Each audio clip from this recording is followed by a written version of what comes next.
It's the Paris Chong Show. It's the Paris Chong Show, show. It's the Paris Chong Show.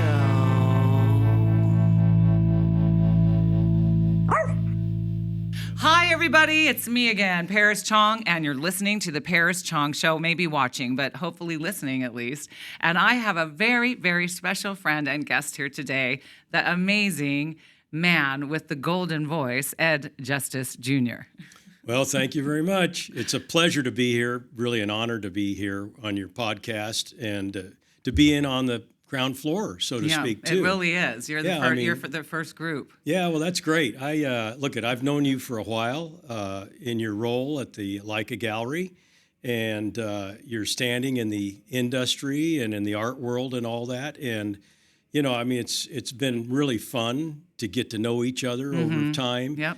And the openings that you guys have are always fun. I always enjoy it. Yeah. I've made so many new friends, really, at those openings, and it's really showcased the culture of photography and obviously of the Leica brand. Right. But it's really, what's so great about what you put together is very inclusive.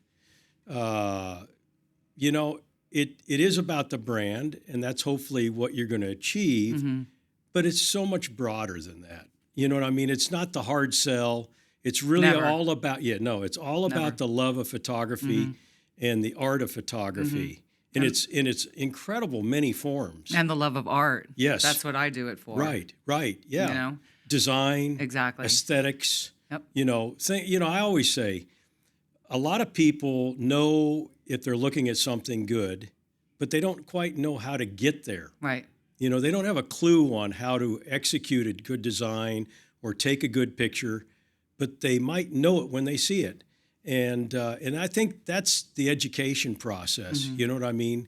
And it's been a lifelong thing for me. How long have you been shooting? Over taking photos. Yeah, over 50 50 years. I started when there were less attorneys. Oh, the good old days. Yeah. The great old days. People didn't have you sign releases like we do today.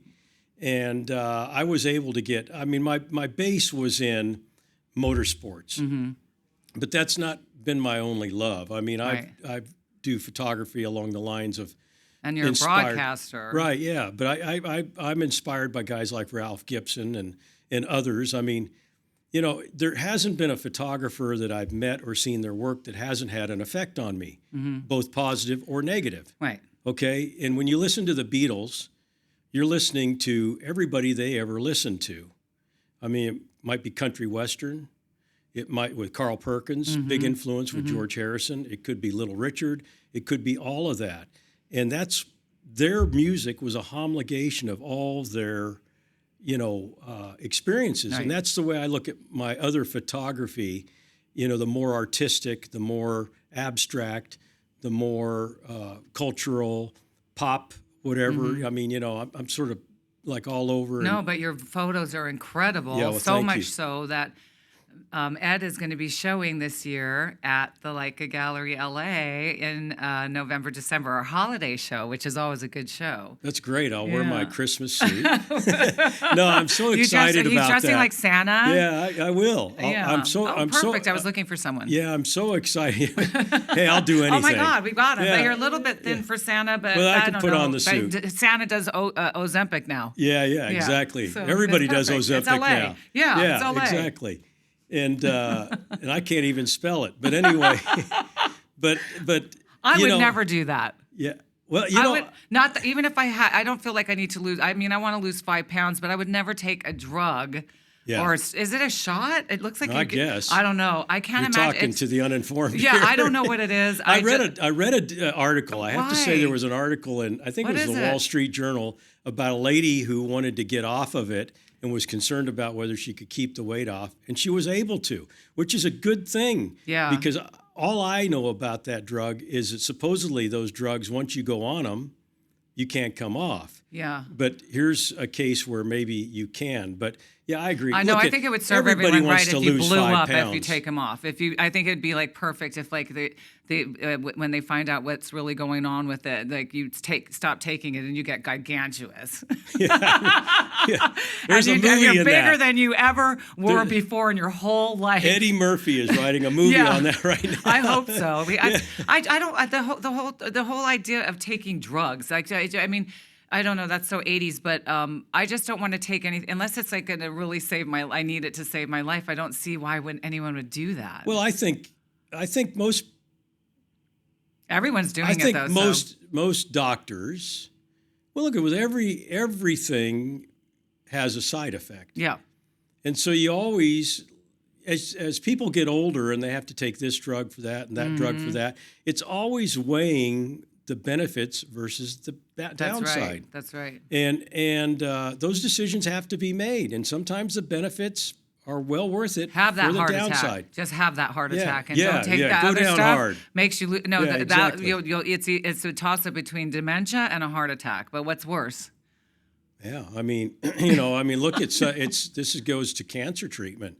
Sometimes the cure is worse than the disease. Oh boy, I hate thinking about that. Yeah, but yeah, look, everybody wants to lose 5 pounds. Everybody. Okay, I mean, honest to Oh, God, come I think on. if you ran an cannot. ad out You here, are so thin. I know you don't want to lose 5 pounds. Where would you lose it in your hair? yeah, it could. But anyway, I've got stuff hidden up No, here. you But have anyway, good hair. But yeah, I think though that's everybody would like to quote be better. Yeah. I mean, I think that's why all these self-help books and everything is always a good seller every year. I mean, it's just sort of, it appeals to all of us, I know, but it's like it's so much pressure though. Like everyone wants to be better, but what if it wasn't so much pressure and everyone could just be them and not have to feel I agree. like they were having to keep up with everything else. I agree. I think the greatest freedom in life, one of them, is once you accept yourself for who you are, and that's as big in the art and photography world. Yeah. Once you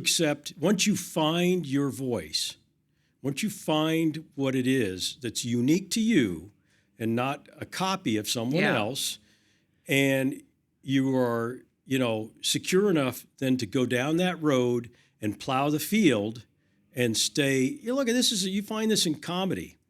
Yeah. People like Leno, whoever, they didn't start out an overnight sensation. No.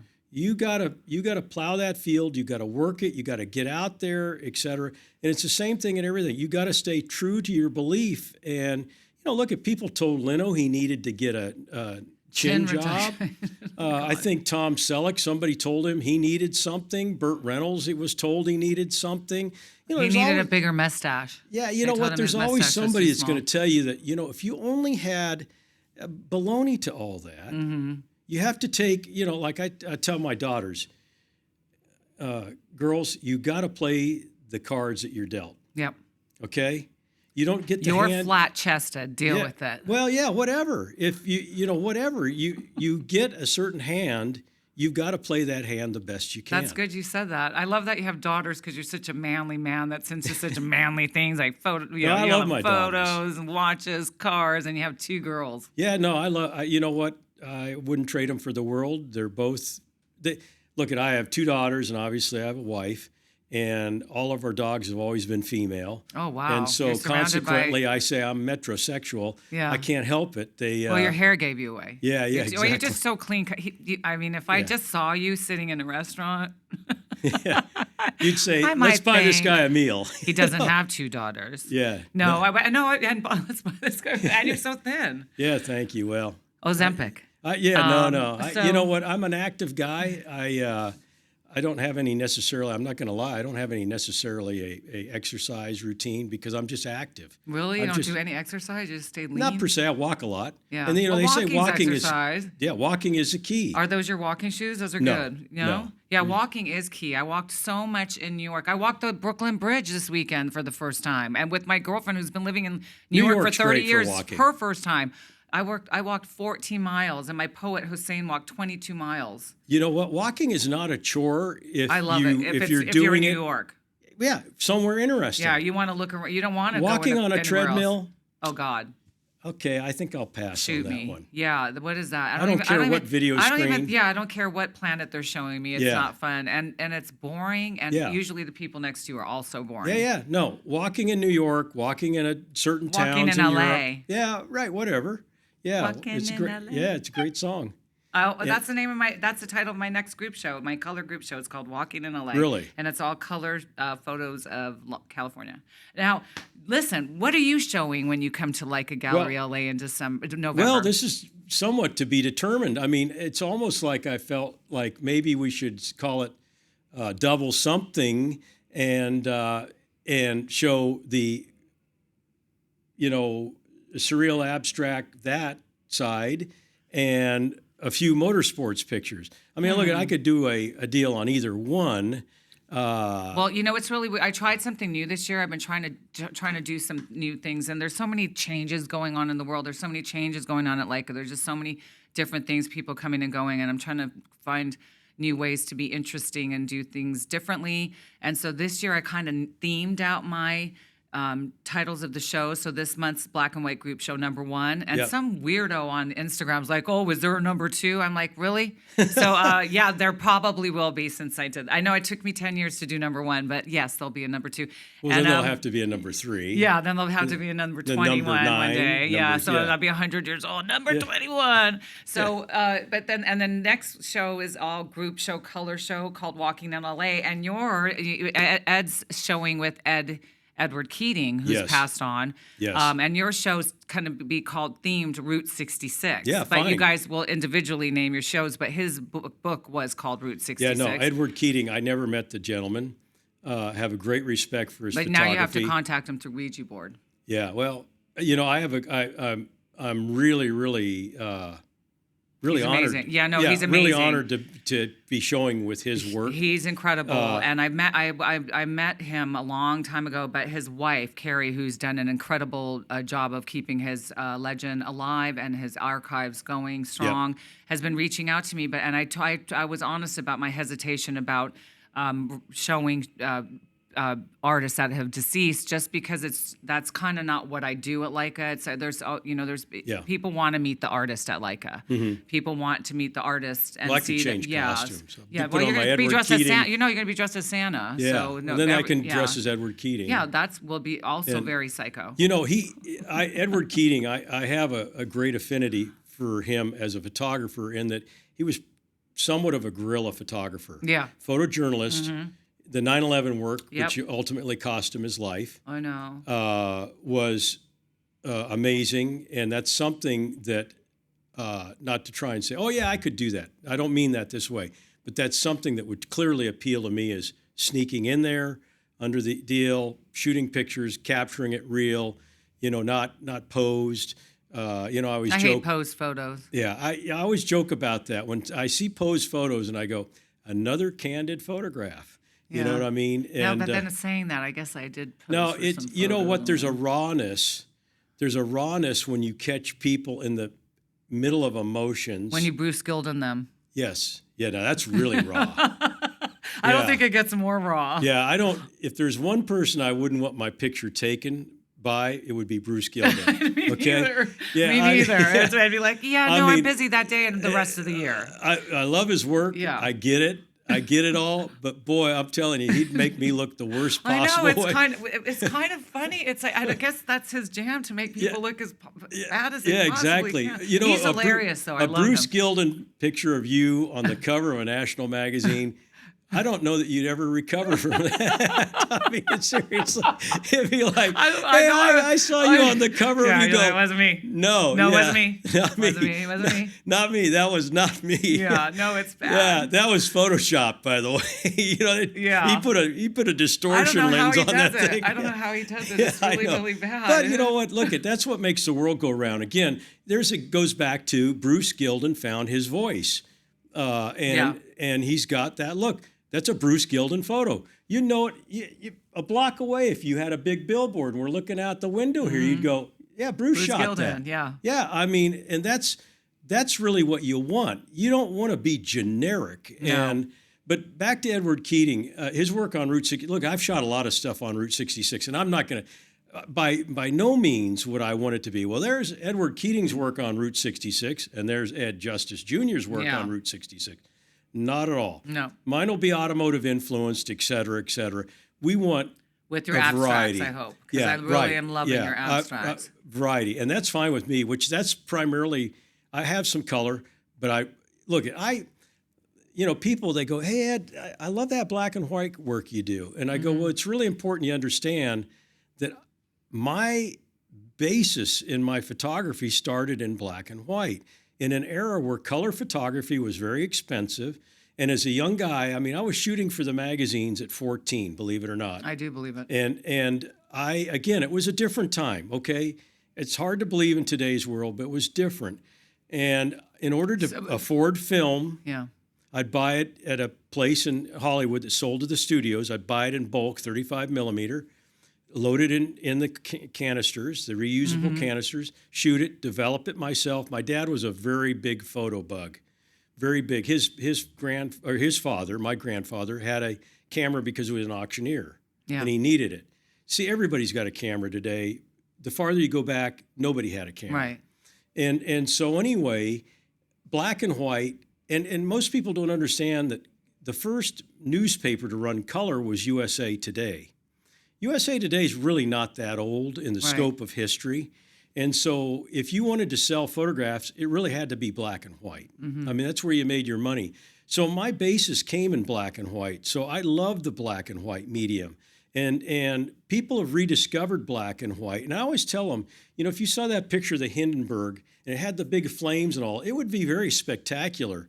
But it had a different effect. Yeah. You get lost in the flames. If you saw the picture of Bobby Kennedy when he was shot, and all you focused on was a pool of red blood, that picture now becomes completely different than the starkness of a busboy leaning over him with a spotlight. Now you're really getting more of the message rather than the gore. Yeah, okay? Because that would have been traumatizing to see all that blood, Yeah, no, too. not good. Even not worse good. than the picture was. But that's an important picture. And, that's the type of picture that when the photographer's shooting it, people Who took that picture again? Please forgive Well, me. there's a number of people. For the LA Times, the fellow was Boris Yarrow, but there were about 2 or 3 photographers. And first of all, you got gunshots going, you got major pandemonium, and these photographers have the presence of mind to shoot a picture in available light with film, adjusting their camera. There's a multitude. I could go down a list of things about what a miracle those photos are. Right.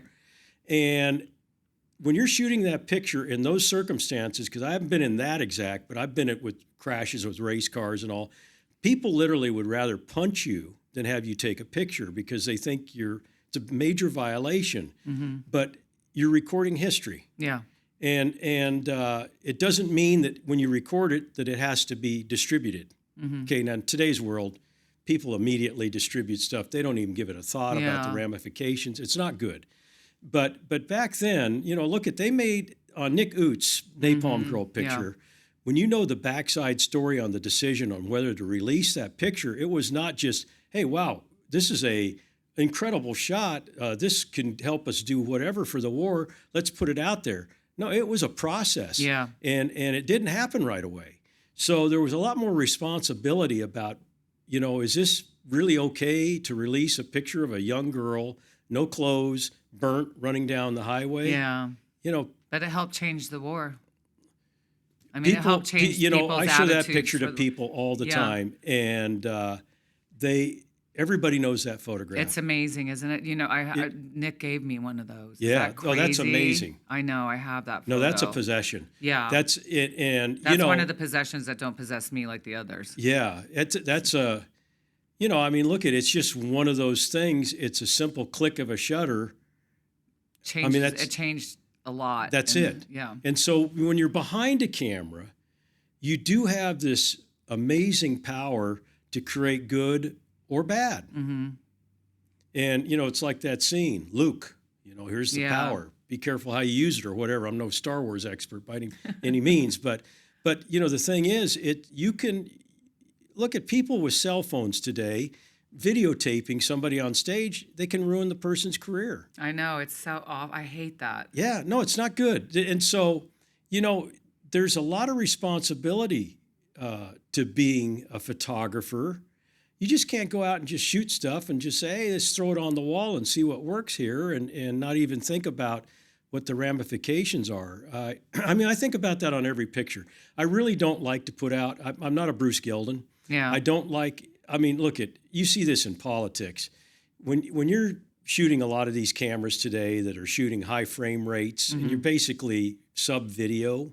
Yeah. And you can take, look as we're talking here, in the process of us smiling and being friendly and all, there's a million bad pictures if you take one frame. Oh, God. Okay? Yeah, the ones that your eyes are rolling back and your mouth's open. This or that. Okay, seen 'em. those are the frames that a lot of times you see them using I know, political it's pictures. terrible. Yeah, but it's not by accident. Okay, it's not by accident. And that to me now is getting into editorializing. You're not really recording history. So when I shoot pictures of people, I always try to get them in their best light. I want to showcase the person the best way possible. Right. I think that's part of my responsibility for me as a photographer. And like you had Per, who's an excellent photographer, shoot the different pictures of people. For faces. And he does that. Yeah, he made everyone look just gorgeous, right? Absolutely. I mean, you're trying to uplift people. Yeah, no, it's true. We need to get a photo of you too for that. I don't know well, that was another project, but yeah, no, you have to make people look good. I don't know. I hate it when if I'm at a party and I'm dancing and having fun with my friends and someone's got their camera on me. I get so offended. Yeah, no, I get it. I hate that. I'm like, No, I get hey, it. I'm just dancing with my friends. I don't want you filming me. No, well, look I mean, it's become really a issue that I don't know how we solve it, because everywhere you go now, there's a camera. So you have to stay home. You just have to stay the home. higher profile person you might be in a particular area or industry or whatever, there's that thing that it can be just put out on the internet and immediately worldwide. And it's particularly bad for young females. Yeah. Particularly bad for young females. Not so good for young males. And it's not good for everybody else. Yeah. Of whatever age you might be. It, you leave this trail of images that sometimes you have no control over. And so, who knows how this is all going to work out. But the thing is photography, because of this, has become more front and center.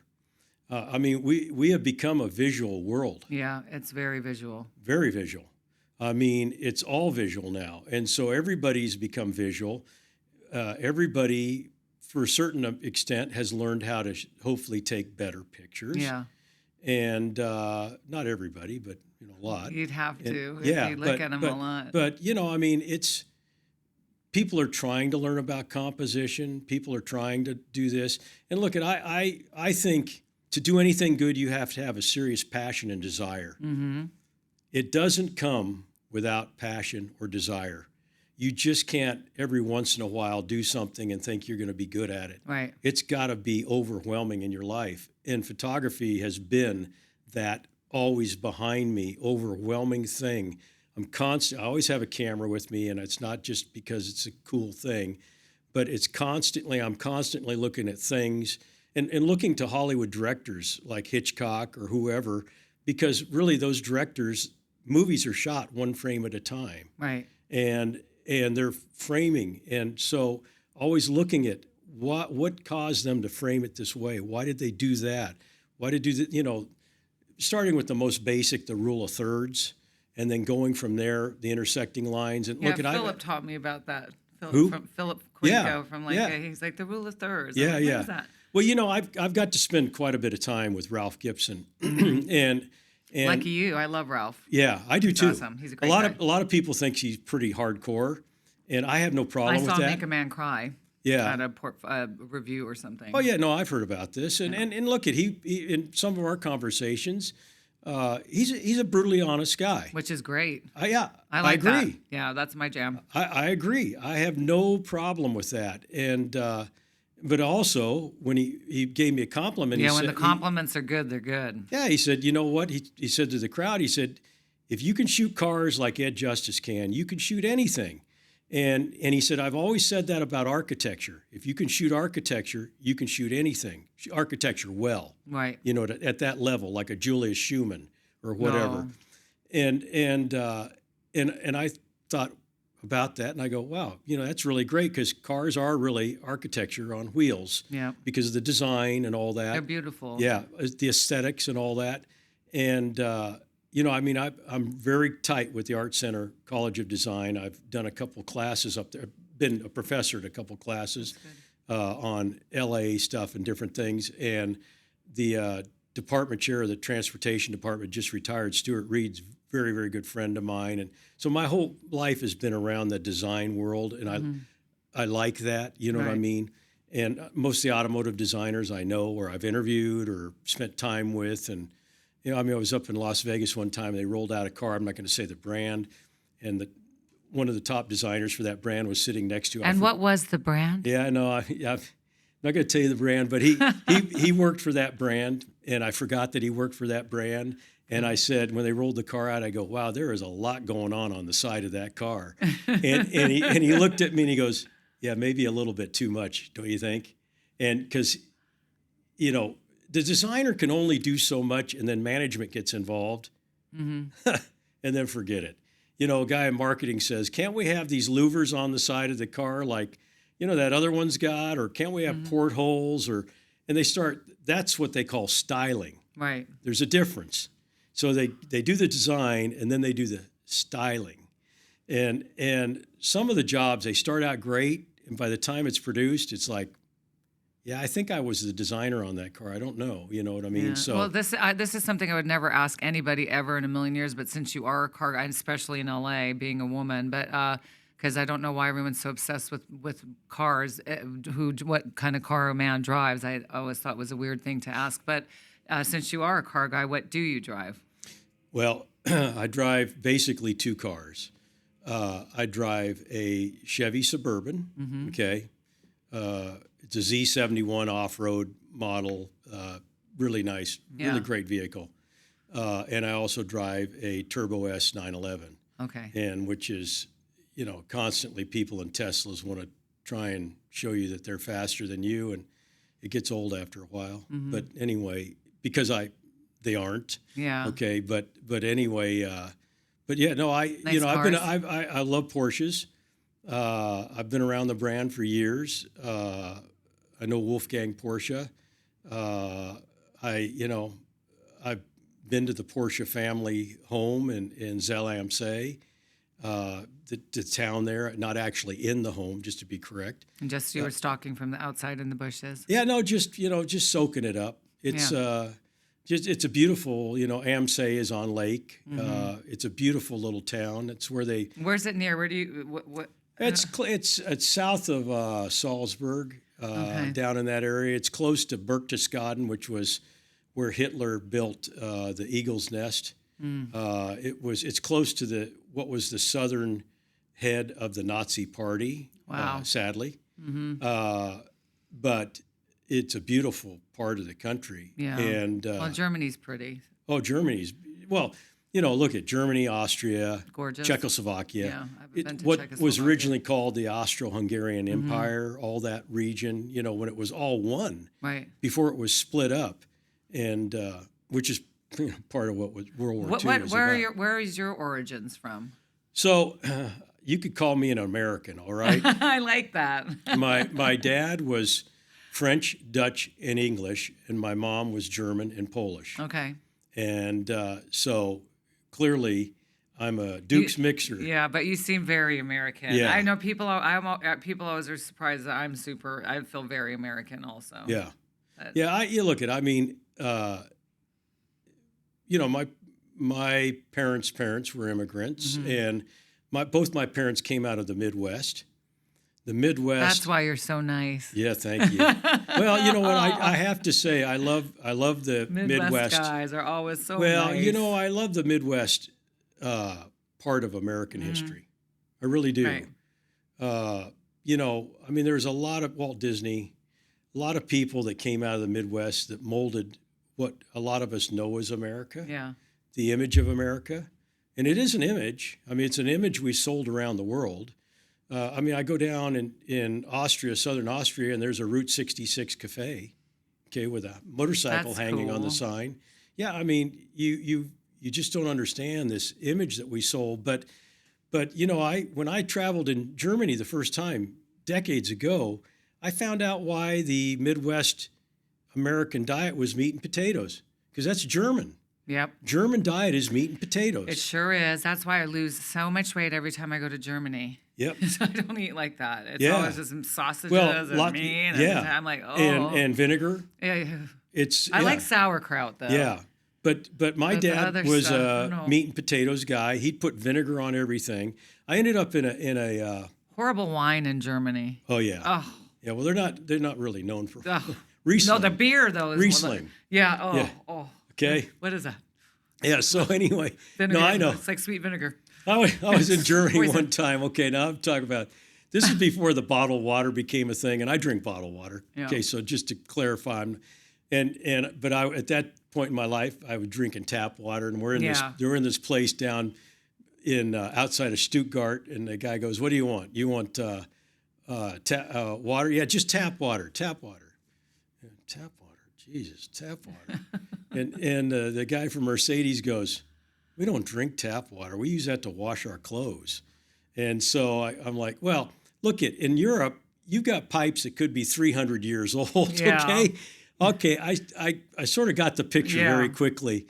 You don't know what you're getting in that water, maybe. Okay. And I'm not knocking their water. Okay. Yeah. But they're big on bottled water. This whole bottled water thing started in Europe. I have a friend who's an environmentalist for water here in California, and he said that that it's safer to drink from the tap here in LA because than it is to drink bottled waters because the rules and regulations are stricter for the tap water. And there's truth to that. And that. he said just use a Brita. That you're wasting your money using a.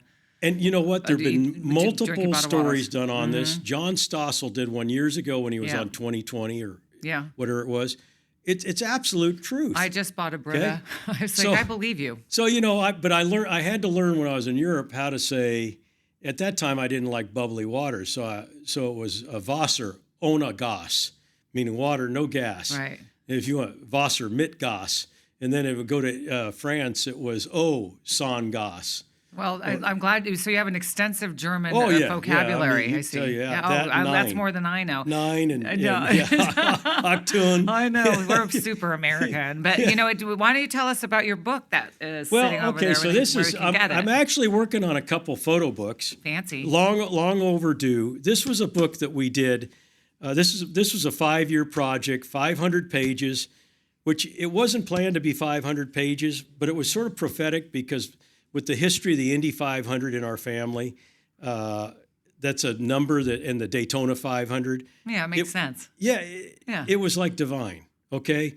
And so this is 100 years of history of my family, starting from my grandfather, the auctioneer, all the way up to present day.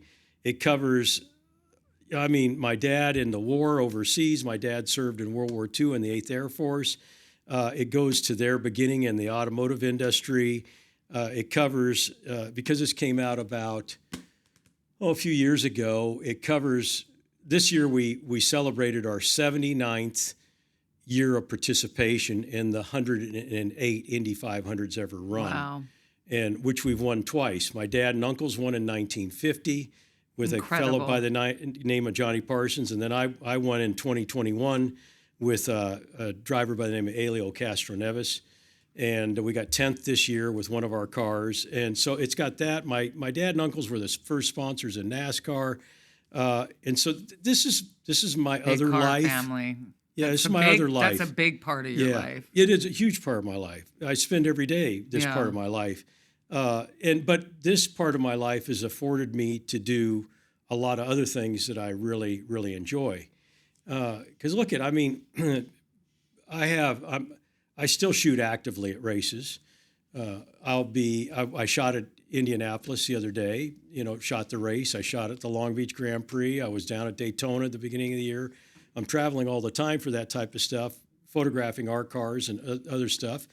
And that'll always be part of my life. And I'm clearly one of the senior guys out there, for sure. That's still, but you know what? It's great. I really enjoy it. I jokingly say I shoot things that move fast, or if it moves fast, I'll shoot it. Right, get out of the way, rabbits. Yeah, right. Yeah, you got the double and deer, meaning run there. for your life. Yeah, Here it comes Ed. but it's, I mean, I'm fascinated by the changes. I'm fascinated by the different approaches that the younger photographers take. Look, it's a tough game for the people to make a living. Yeah, it really is. I have a lot of people asking me how people are making a living in photography. A lot of Very people. tough. It is. That's why the Brooks Institute went out of business in Santa Barbara. Oh God. I mean, look at it's there's a lot of reasons, but it's an interesting story because that was an iconic school. Yeah. Great school. And the problem is after you pay all this money, a lot of money, to get a degree like that, you expect to be able to find placement. Right. If you go to culinary school, you expect to be hired by a restaurant or a caterer or whatever, a commissary, whatever.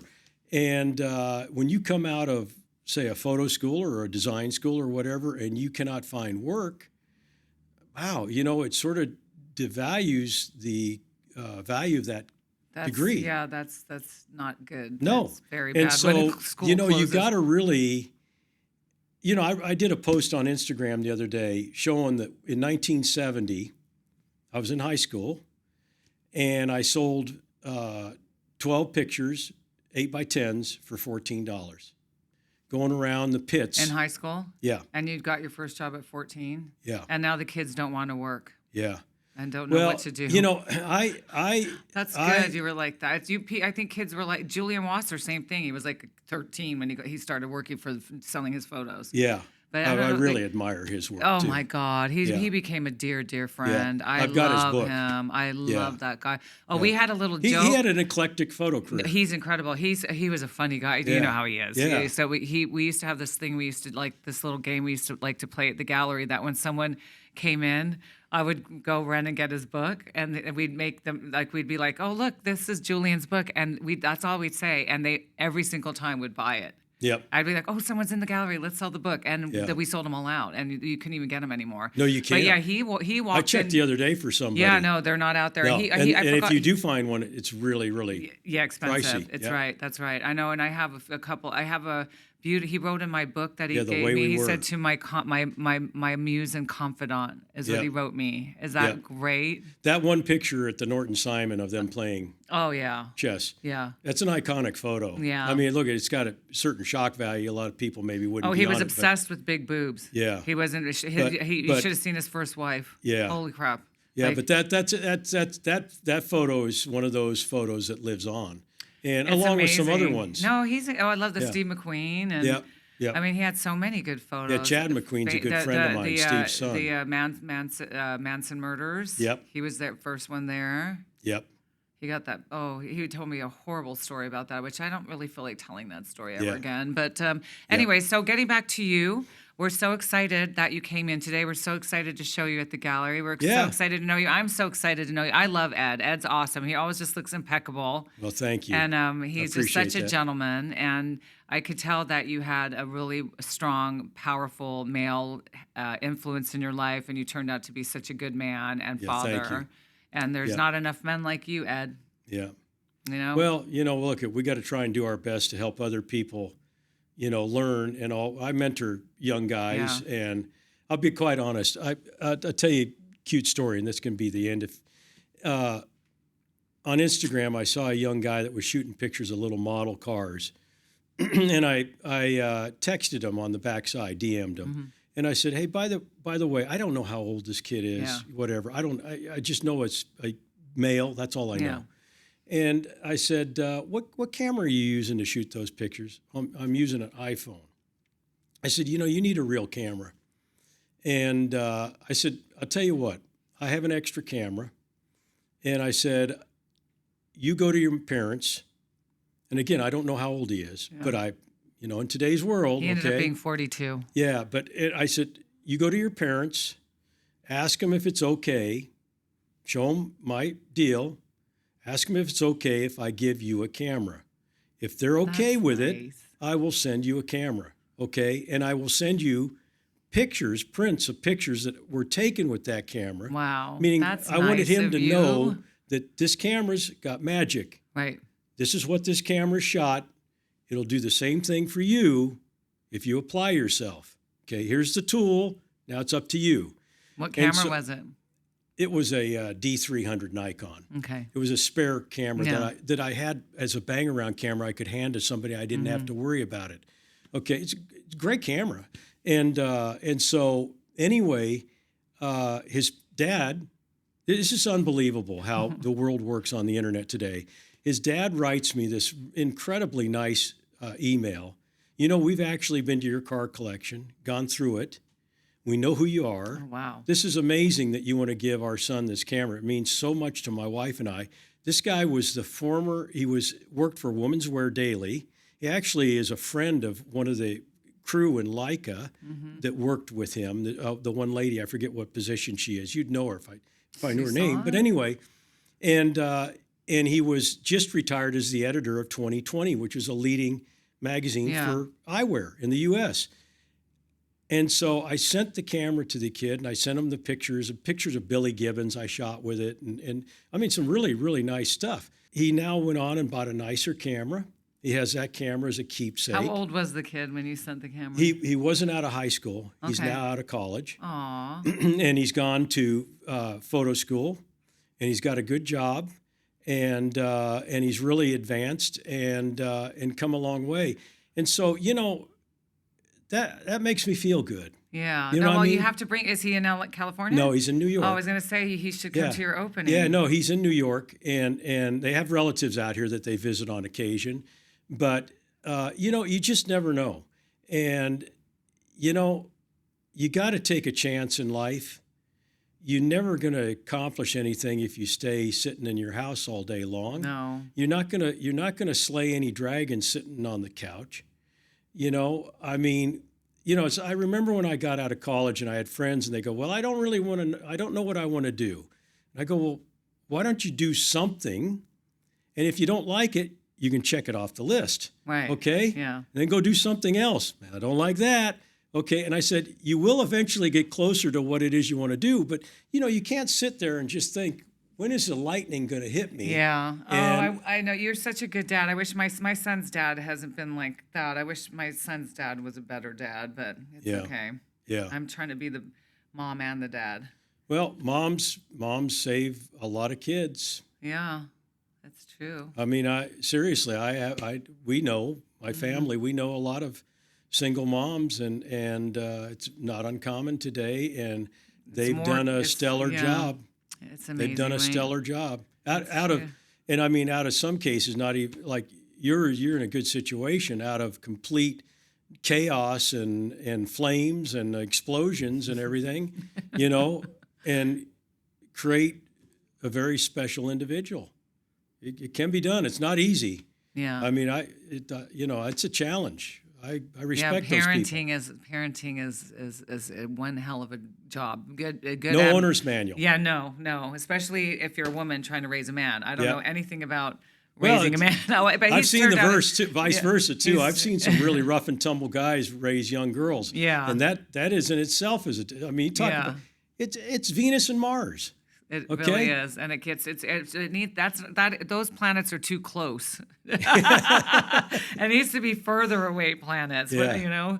Okay, so we've just been asked to do an announcer off, which is a new kind of way of getting off on the internet. And don't worry, don't get scared. It's all really clean cut. Yeah. So Yeah. I'm just gonna say, because you know I worked at KJazz, Yeah. and Lawrence Tanner was my boss, and he used to just call me up. I'd be like, "Hi, this is Paris Chong. You're listening to Diana Krall." Blah blah. He'd be called, no, not like that, like this. Yeah. So I'm Right, like, well, jazz, baby. I said, I don't talk like that. You need a little bit. You need a little bit of the female Barry No, I was like, White. I don't talk like that. Thank you, Lawrence, for everything you taught me. I love you. I should have stuck with you at the wave. Anyways, but yeah, so I'm going to just say in my announcer off, I like this new thing. Hi, this is Paris Chong from The Paris Chong Show. Okay. Hi, this is Ed Justice Jr., and I'm on The Paris Chong Show. Want me to do a different version too? Okay. I think I could do better than that. Yeah. So, but yeah, thank you so much for being here. Well, thank you. It's really been my pleasure and my honor. I appreciate this. Well, hopefully we can keep doing this. And Yeah. Anytime you want to come by, let me know. And I'm so excited for your show. We'll get ready to edit that at the end of summer. And again, this is Ed Justice Jr. You can find his book online. Right. And you can find out more work about more about his work coming up at the Leica Gallery, Los Angeles during the holidays. And He'll be I have dressed a like website, Santa. edjusticejr.com. And there you go. Yeah, edjusticejr.com. JR, not the shortened junior, not the long he's junior. the son. Yeah. Yep. Just so you know, you could find more information about the Paris Chong Show and watch it live streaming on Spotify, YouTube, any platform you can find. We'll be there. And thank you for listening to the Paris Chong Show. Have a great day. It's the Paris Chong Show. It's the Paris Chong Show. It's the Paris Chong Show. It's the Paris Chong Show.